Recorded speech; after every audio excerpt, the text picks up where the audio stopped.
એમને કેટલા વિશે શો કેવી રીતે કરવું એનું ધ્યાન એ મહત્ત્વનું, એના વિશે આપનું શું કહેવું છે? દરેક સમાજ પોતાના સમાજથી બંધાયેલો હોય છે અને સમાજે એક પોતાની રૂપરેખા નક્કી કરેલી હોય છે. એમાં જો દરેક પાત્ર સમાજ પોતપોતાની પાત્રની પસંદગી કરી શકે છે. પણ આજે આ ગુજરાત સરકાર, મારા મત મુજબ ભારત સરકારમાં ગુજરાત સરકાર મોખરે પહેલી છે એવી કે જેની પોતાની આજે આ ઠરાવ કરવા જઈ રહી છે અને એનું રબારી સમાજ સમર્થન આપવા માગે છે કે 18 આલમ માટે ફાયદાકારક છે.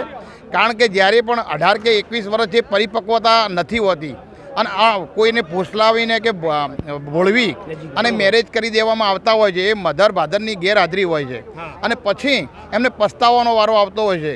અને જ્યારે પરિપક્વતામાં જાય છે ત્યારે એ પોતે બહુ જ વધારે પડતા લેટ પડી ગયા હોય છે. એટલે સરકાર આ મધર ફાધર, કારણ કે કોઈ પણ માતા પિતા એવું ના ઈચ્છતા હોય કે એની દીકરી એવું જીવન જીવે. એ પોતાના માતા પિતાને એવી ઈચ્છા કે મારી દીકરી શાંતિથી અને સુખેથી જીવે અને એના દીકરાને પણ એ ઈચ્છતા હોય. એટલે ખરેખર આ કાયદો જરૂરી છે. બાકી તો પોતપોતાની રીતે આઝાદ હોય છે, એમાં સરકાર તરફ મારવા માગતી નથી હોતી. પણ સરકારે માતા પિતા અને બંને પત્રનું ભલું ઈચ્છવા માટે આ કાયદો લાવી રહી છે. એ બદલ રબારી સમાજ અને અમારા સમાજના સોશિયલી આગેવાનો પણ એને સમર્થન આપવા તૈયાર છે. બળદેવભાઈ